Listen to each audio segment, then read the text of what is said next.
Hi, everybody. Welcome back to Heart Interviews with CEI Heartland. Today, I have our award winner, Miss Terry Watsek from CPM. Hi, Terry. How are you doing today?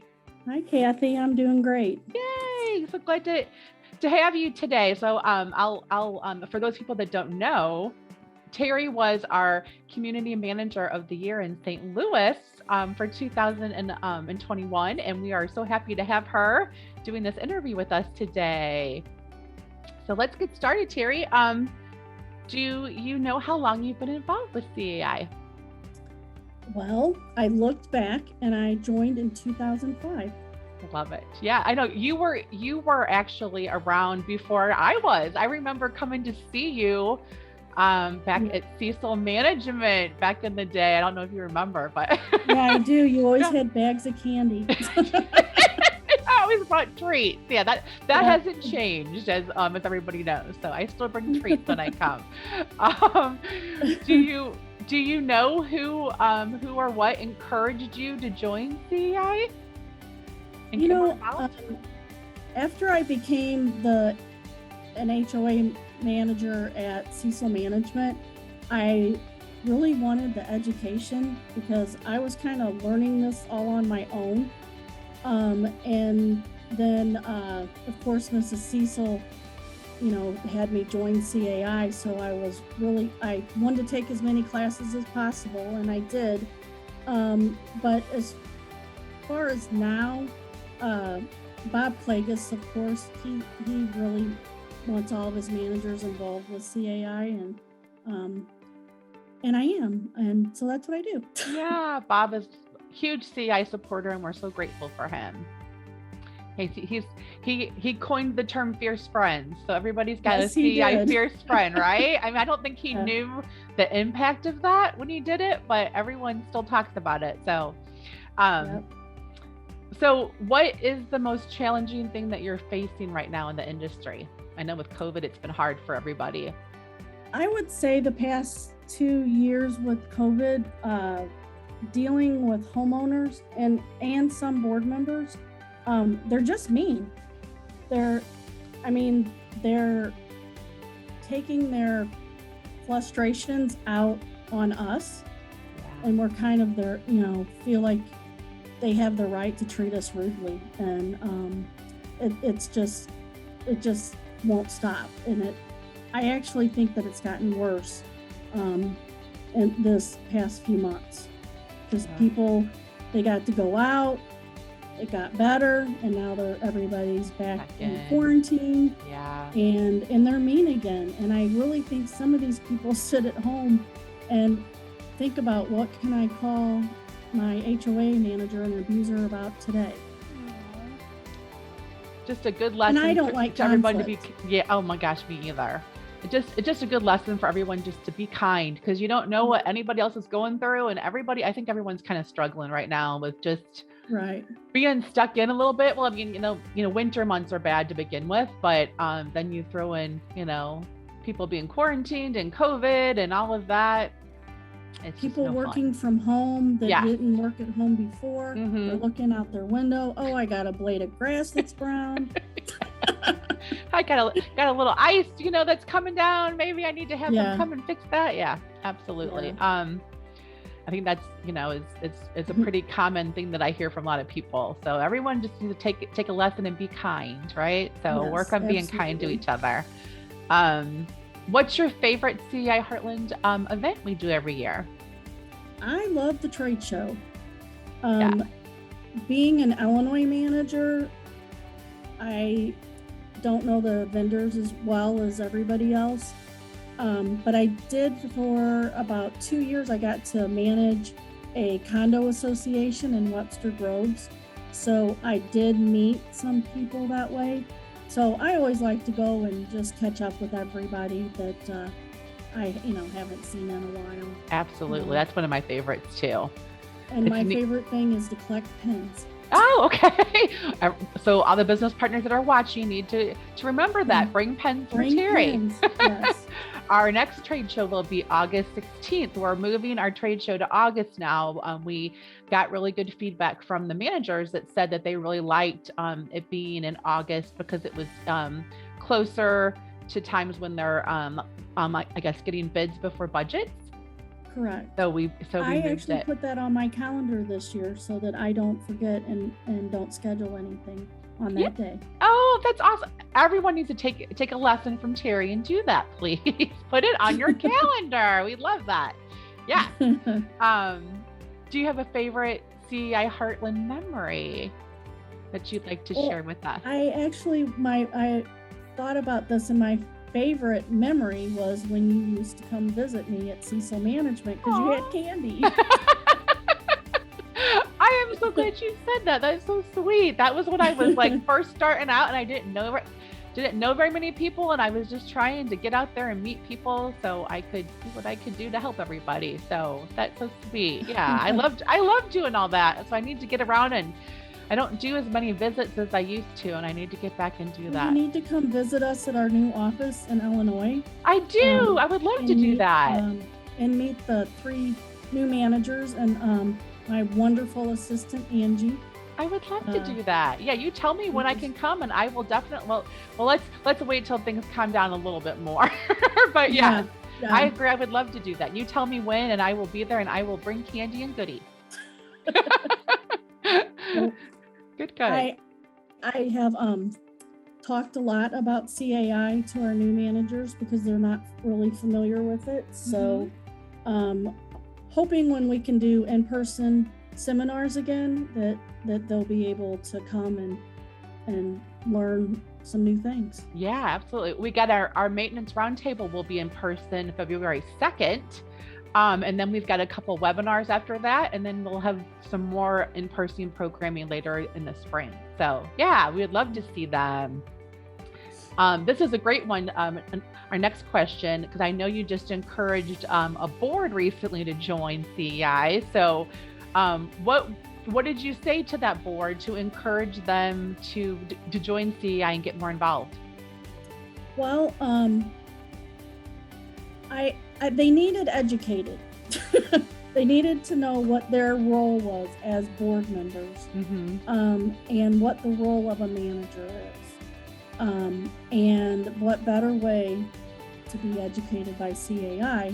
The board president is an attorney, and he definitely was interested in the education programs for their board, and they just the previous company they were with doesn't run like we do, and they're having to transition to the CAI CPM way of managing HOAs. Yeah. So I really felt like that this would help them a lot.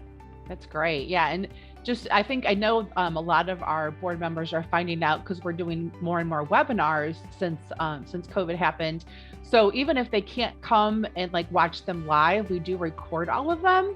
So that's a really good way for them to still get that education, even though if they can't come in person or even like come live to to a webinar. So yeah, so you can let them know that. They're excited. They're ready to get educated. Good. That's great. I just added them all to our email list like earlier this week. So they should start getting emails and stuff. Yeah.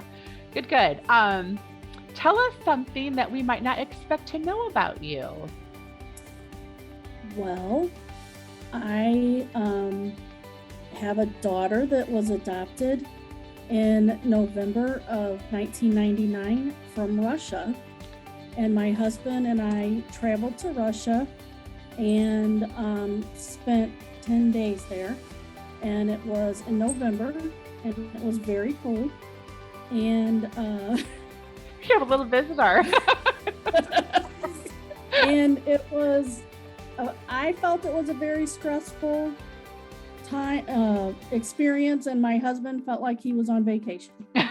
So, the difference, right? And two different people. Yeah, it had to be really cold in November in Russia. It was, and my husband doesn't really have very much hair, And so Neither is mine. We had that in common. We ended up, the city that my daughter's from is called Saratov, and the translator took us to like the downtown area for like shopping, and my husband's ears were, it was like he was getting frostbite. So we ended up found, and believe it or not, an Adidas wool hat that, and it was the only thing that saved him. I don't know why, but he never thought about bringing a hat when we went there.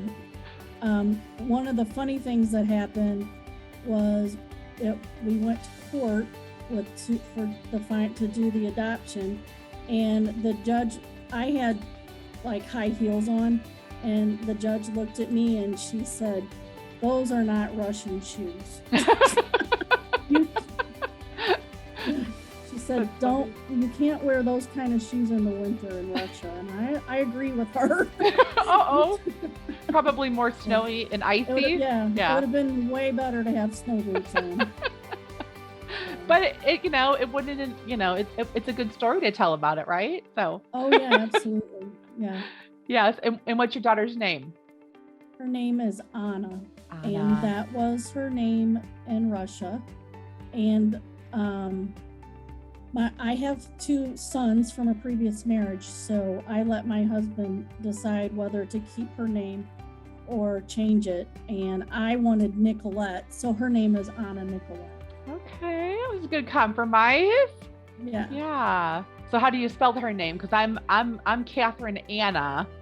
So Anna's same way, Anna. Okay, I love that. And she gets called Anna all the time, and she never corrects anybody.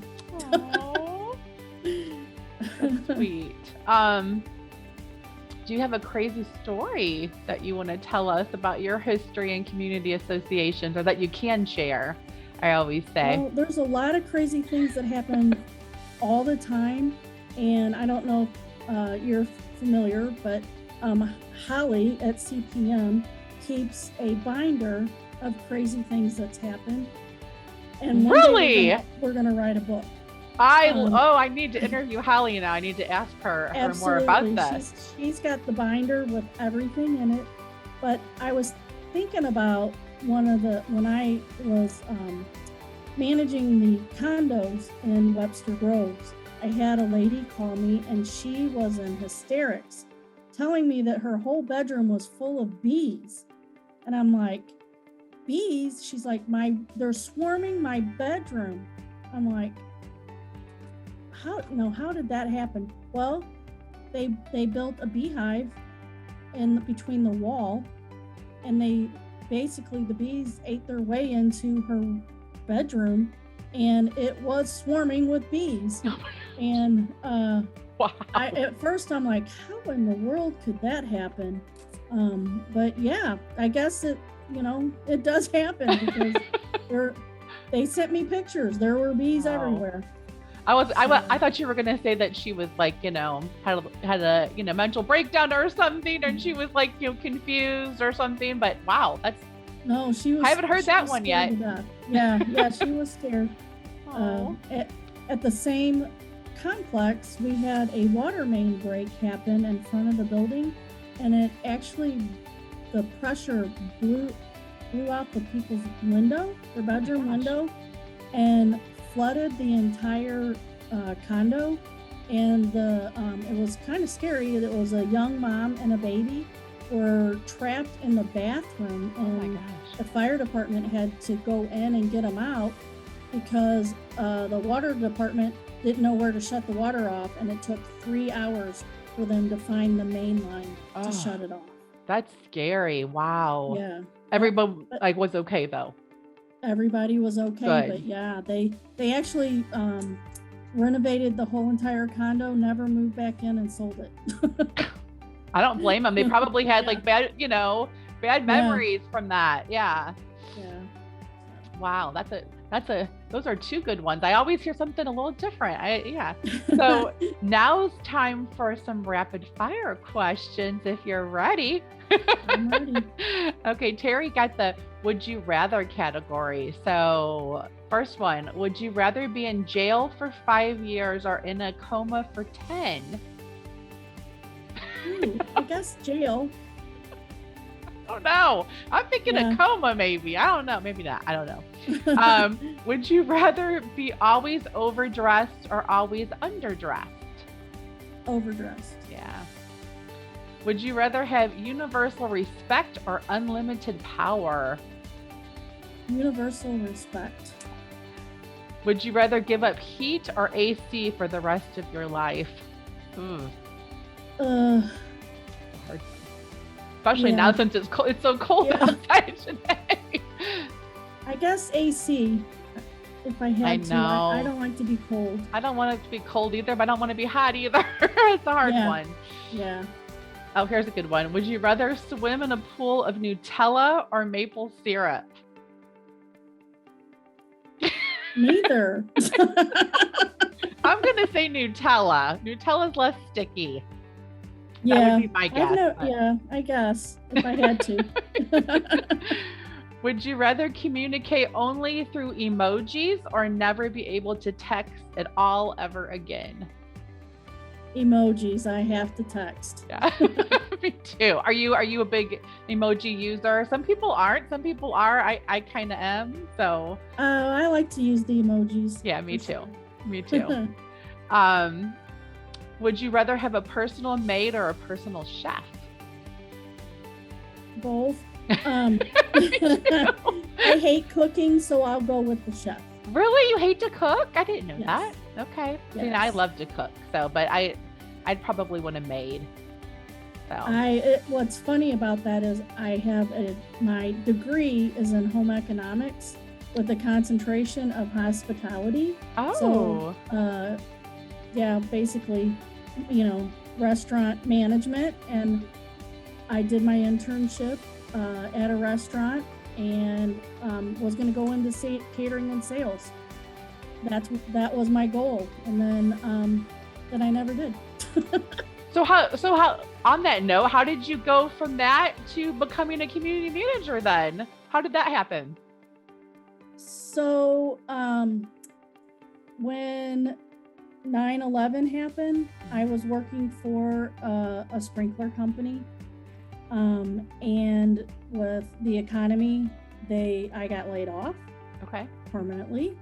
So I actually took a year off to spend with my daughter at that time, and then I applied for a job at Cecil Management and ended up working in their maintenance department, and that was probably the best thing I ever did to become an HOA manager.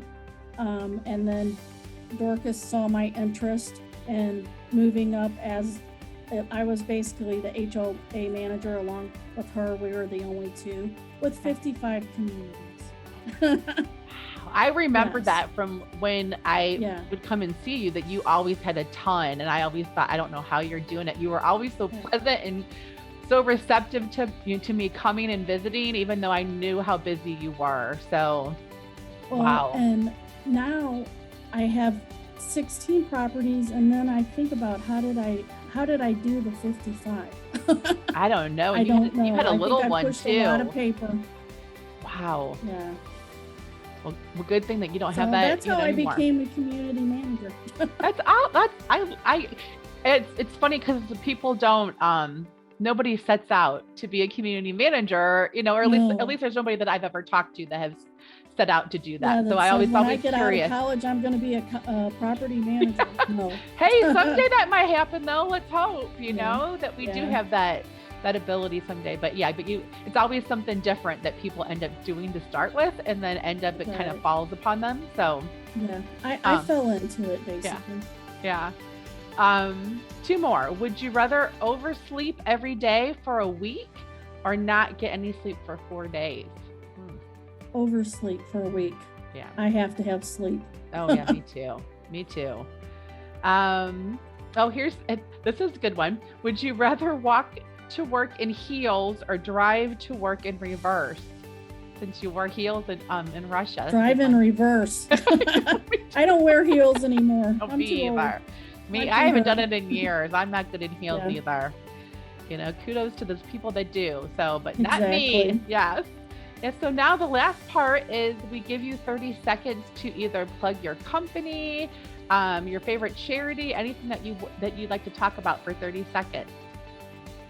Well, I would like to talk about community property management because they are a wonderful company to work for. They treat their employees with respect, and I felt like I went to heaven when I started working there because of the different experience I had at the previous company. So yeah, Bob and Jane are the best, and I really enjoy working for them. I love that. Okay. Do you have anything else that you want to tell us before we end the interview? I know it's really cold today, and you're probably anxious to get back to whatever you were doing before this. Oh yeah, I can't wait to work. Well, we appreciate you doing this, especially as our award winner this year. So thanks for representing and being here and doing this today. And we hope to see everybody next time on Heart to Heart Interviews with CA Heartland. Thanks, Terry. Have a great day. You too. Bye-bye.